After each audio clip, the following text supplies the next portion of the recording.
Today we are discussing about process of DNA replication.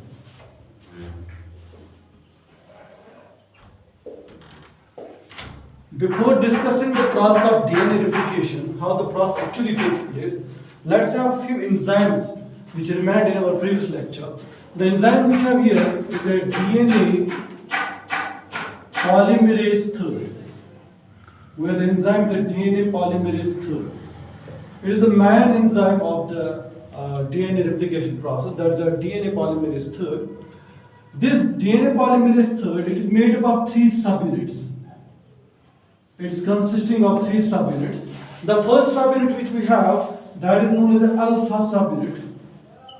This alpha subunit, it is having a catalytic activity. It is having catalytic activity.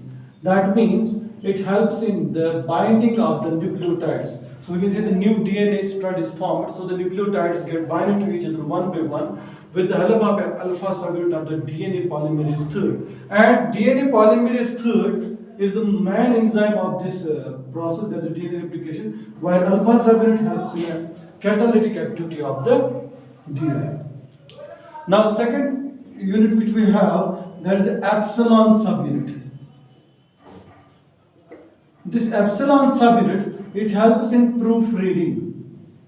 It helps in proofreading. Say for instance, if we will take a DNA strands here, say these are the DNA strands, one runs from 3' to 5' and another runs from 5' to 3'. So these are the two strands of the DNA. Say this strand is forming its new strand, this also forming its new strand. See here on this parental strand, there is the presence of adenine.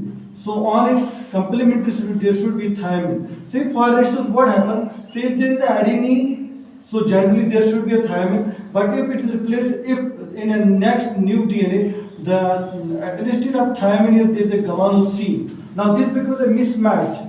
So to correct this error which is present in the new DNA, which is synthesized from the parental, this guanine should be not there. There should be a thymine. इसका मतलब ये होता है कि अगर हमारे पास एक strand parental है, उसको नई स्ट्रैंड बनानी है, अगर पैरेंटल स्ट्रैंड पे एडेनिन है, तो यहाँ पे आना चाहिए thymine in a new strand.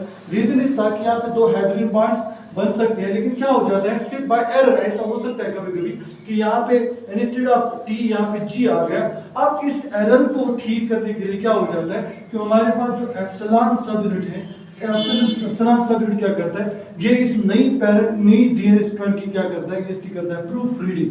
That means it is reading this strand this from 5' to 3' direction, इसको रीड करता है. उसके बाद it will find any kind of error in it. वो एरर न्यूक्लियस एंजाइम यूज करके उस न्यूक्लियोटाइड को बाहर निकालता है और जो अपना एप्रोप्रिएट न्यूक्लियोटाइड है वो यहाँ पे डाल देता है. So instead of G here there should be a T. This is known as a proofreading. और प्रूफ रीडिंग जो करता है वो करता है एप्सिलॉन सबयूनिट. उसके बाद जो थर्ड हमारे पास है, दैट इज बीटा 2 सबयूनिट. अब इस बीटा 2 सबयूनिट का काम क्या है? It is known as it helps in clamping. It is a clumping subunit. That means it helping in the binding of DNA polymerase with the strand. Say for instance, ये हमारे पास parental strand है. अब यहाँ पे enzyme bind होगा DNA polymerase. जब DNA polymerase यहाँ पे बाइंड हो जाएगा, ये क्या करेगा, इसको यहाँ के ऊपर बाइंड होने में मदद करेगा. उसको बोलते हैं clamping. It helps in clamping of the DNA polymerase to the what, to the parental strand, so that the parent on the parental strand, new strand will get formed. That strand is known as the new strand gets formed from the 5' to 3' strand, that is known as newly synthesized strand. So DNA polymerase is the most important enzyme, especially third. इसमें आपको याद रखना है, इसमें जो alpha subunit है उसकी catalytic activity है, दैट मींस एक न्यूक्लियोटाइड को दूसरे न्यूक्लियोटाइड के साथ बाइंड कराता है. और इसका जो एप्सिलॉन सबयूनिट है उसकी जो फंक्शन है वो है प्रूफ रीडिंग. और उसके बाद जो इसका बीटा 2 सबयूनिट है उसको बोलते हैं क्लपिंग प्रोटीन. वो क्या करता है, वो अटैच कराता है, क्लप करता है किसको, DNA पॉलीमरेज को on to the DNA strand. अब और एक एंजाइम जो यहाँ पे है जिसके बारे में मुझे बोलना है, that is we have one more enzyme is known as nucleus.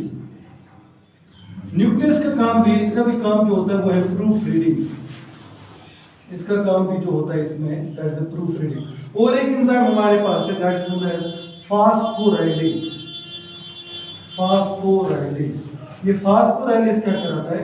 ये कराता है process of phosphorylation, that means addition of phosphate. ये एडिशन ऑफ फॉस्फेट कराता है, उसको हम बोलते हैं phosphorylation. So these are the enzymes which are used in a process of DNA replication। So हमने बहुत सारे एंजाइम्स यहाँ पे डिस्कस किए, तो आपको याद रखना है डीएनए पॉलीमरेज इसका मेन एंजाइम है, उसके 3 सब यूनिट, उसके बाद न्यूक्लियस भी एक एंजाइम है जो हमें प्रूफ रीडिंग में हेल्प करता है, और हमारे पास फास्फोराइलेज भी है जो एडिशन ऑफ फॉस्फेट कराता है। अब प्रोसेस ऑफ डीएनए रेप्लिकेशन में जो हमारा पहला स्टेप है जो हम डिस्कस करने जा रहे हैं, so these were the enzymes which we have discussed, some of them we have discussed in previous lecture, और कुछ रह गए थे वो मैंने इस लेक्चर में भी क्लियर कर दिए। तो अब हमारे पास जो पहली प्रोसेस है that is the activation of nucleotides. Activation of nucleotides, मैंने आपको इससे प्रीवियस लेक्चर में भी बोला था कि अगर एक न्यूक्लियोटाइड को दूसरी न्यूक्लियोटाइड के साथ बाइंड होना हो तो हमेशा याद रखो the nucleotide should be in a triphosphate state. इससे मतलब अगर एक न्यूक्लियोटाइड ये है, इस न्यूक्लियोटाइड को दूसरे न्यूक्लियोटाइड के साथ बाइंड होना है, फास्फोडाइस्टर बॉन्ड बनाना है, तो समझ लो ये दोनों न्यूक्लियोटाइड जो है ये पहले होने चाहिए ट्राइफॉस्फेट स्टेट में। अगर ये ट्राइफॉस्फेट स्टेट में है तब ये क्या होते हैं, एक दूसरे के साथ बाइंड हो जाते हैं, क्योंकि वहां पे पायरोफॉस्फेट रिलीज हो जाता हो, एनर्जी जनरेट हो जाती है, और वो एनर्जी यूज हो जाती है for the formation of phosphodiester bond.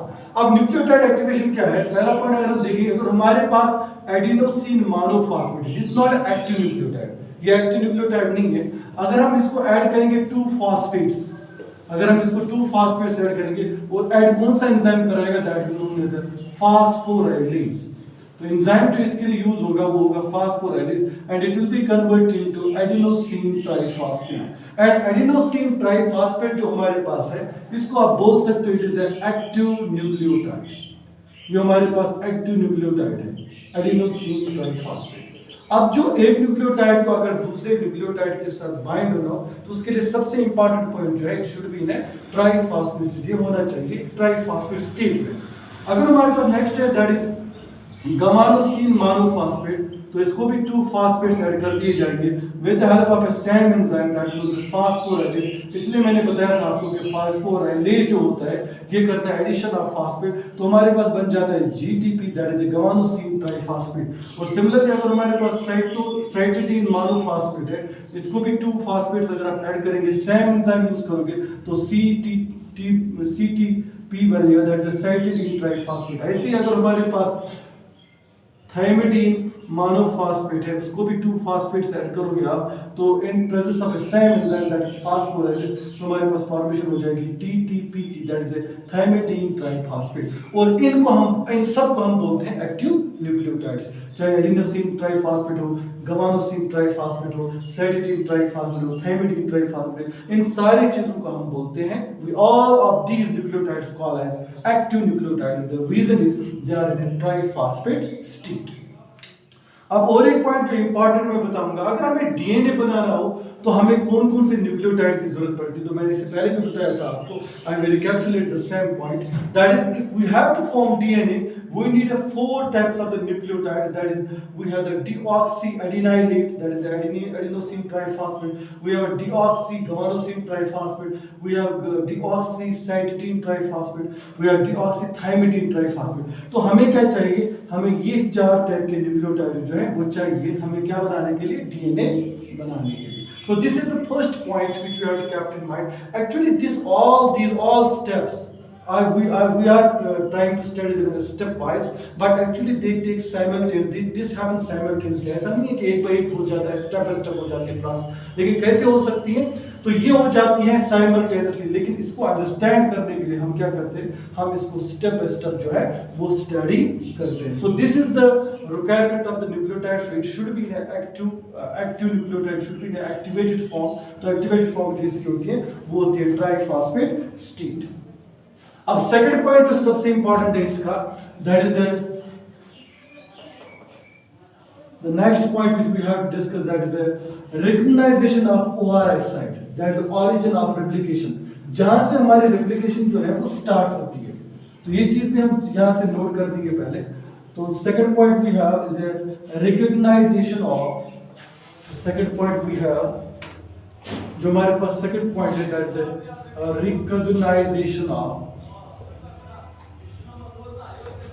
ORI site, इसको रिकॉग्नाइज करना। ये कैसे रिकॉग्नाइज होगा? पहला सबसे पॉइंट तो ये है, सबसे इंपॉर्टेंट पॉइंट तो ये है कि ORI साइट जो होती है it is AT rich site. ये साइट जो होती है AT रिच साइट होती है, that means it is rich in adenine and thymine. ये साइट जो होती है एडेनिन थायमिन के रिच होती है, और ये साइट वो साइट होती है जहां से बिगिन होती है, फ्रॉम वेयर द, जहां से बिगिन होती है प्रोसेस ऑफ DNA रेप्लिकेशन। ये वो साइट है जहां से प्रोसेस ऑफ DNA रेप्लिकेशन जो है वो स्टार्ट हो जाती है। इसका मतलब ये है कि यहाँ पे हमारा जो एंजाइम है हेलिकेज वो बाइंड हो जाता है और वो ओपन करता है DNA को और बाइंड कराता है DNA पॉलीमरेज थर्ड को, जो रेप्लिकेशन प्रोसेस वहां से स्टार्ट करता है। तो हम ये बोलेंगे ORI साइट जो है वो AT रिच साइट है on DNA। AT rich means adenine thymine rich होती है, और वहां पे क्या हो जाता है, वहां पे हेलिकेज एंजाइम बाइंड हो जाएगा, हाइड्रोजन बॉन्ड्स को ब्रेक करेगा, तो ऑटोमेटिकली वहां पे क्या होता है, वहां पे DNA जो वो ओपन हो जाएगा, तो स्ट्रैंड्स अलग अलग हो जाएगी, और वहां पे फिर उसके बाद DNA पॉलीमरेज थर्ड जो हमारा सबसे मेन एंजाइम है इसका, वो बाइंड हो जाएगा, और वहां से हमारी रेप्लिकेशन प्रोसेस जो है वो स्टार्ट हो जाएगी। इसका मतलब ये है अगर DNA डबल हेलिकल ओपन हो गया, समझ लीजिए ओपन हो गया, अगर हम यहाँ पे देखेंगे और एक चीज, अगर हमारे पास linear DNA, if I am taking a linear DNA, समझ लो ये हमारा linear DNA double stranded DNA, वो समझ लो ये यहाँ पे hydrogen bonds between the nitrogen bases, ये हाइड्रोजन बॉन्ड्स ये रन करता है 3' to 5' और ये रन करता है यहाँ से I' to 3'। सिर्फ फॉर इंस्टेंस, अब जरूरी नहीं है कि साइड में AT रिच साइट हो, सेंटर में भी AT रिच साइट हो सकती है। अगर मैं यहाँ पे दिखाऊं आपको कि यहाँ पे जो साइट है वो AT रिच है, वो AT रिच है, ये वाली साइट, तो हमारा जो हेलिकेज एंजाइम है वो यहाँ पे बाइंड हो जाएगा। तो हेलिकेज जब यहाँ पे बाइंड हो जाएगा, उसके बाद क्या हो जाएगा, ये हेलिकेज इन हाइड्रोजन बॉन्ड्स को ब्रेक करेगा। जब इन हाइड्रोजन बॉन्ड्स को ब्रेक करेगा तो हमारा जो इतना DNA है वो ओपन हो गया, ये लीनियर DNA जो इतना ये ओपन हो गया यहाँ पे, तो हमारे पास यहाँ पे अभी भी हाइड्रोजन बॉन्ड जो विथस्टैंड है वो समझ लो ये हेलिकेज एंजाइम है यहाँ पे।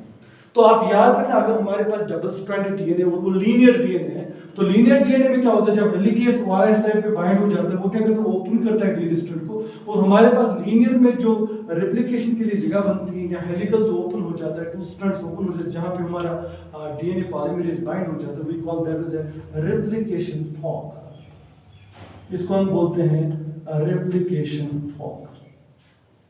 ये पॉइंट आपको नोट करना है कि इसको हम बोलते हैं रेप्लिकेशन फॉर्क। अगर हमारे पास से फॉर इंस्टेंस अगर हमारे पास सर्कुलर DNA हो, अगर हमारे पास circular DNA, if I am making this circular DNA, a double stranded DNA, ये हमारे पास डबल स्ट्रैंडेड DNA है, लेकिन ये वाला DNA जो है ये हमारे पास सर्कुलर DNA है। अब समझ लो ये वाली साइट यहाँ पे है, ये वाली साइट जो है ये AT रिच है, समझ लो ये AT रिच वाली साइट है।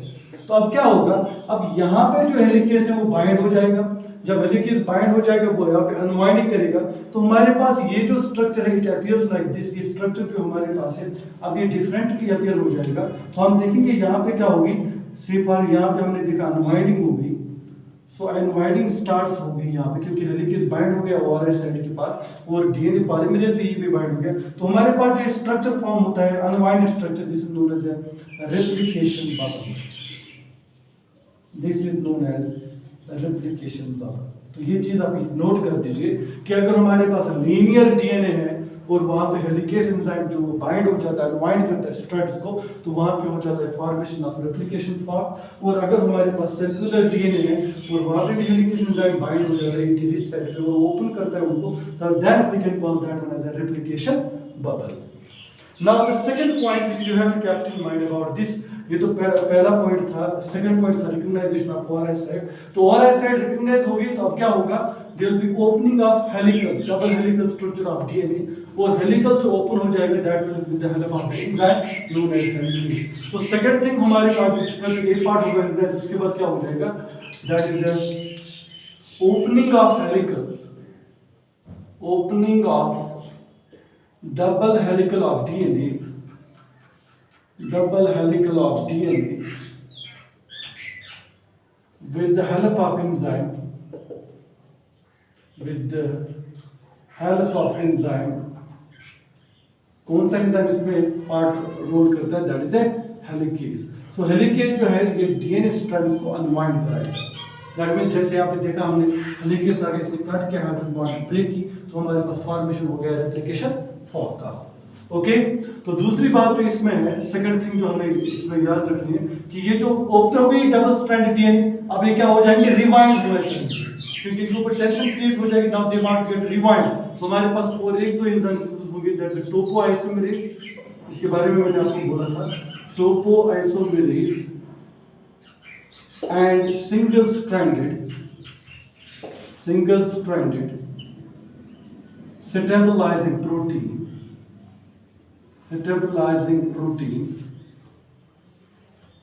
stabilizes single stranded DNA। अब ये क्या करेंगे? ये इस डीएनए को रिवाइंड नहीं होने देंगे, सिंगल स्ट्रैंडेड डीएनए। ये इसको क्या करेंगे? इसको ओपन ही रखेंगे ताकि रिवाइंड ना हो।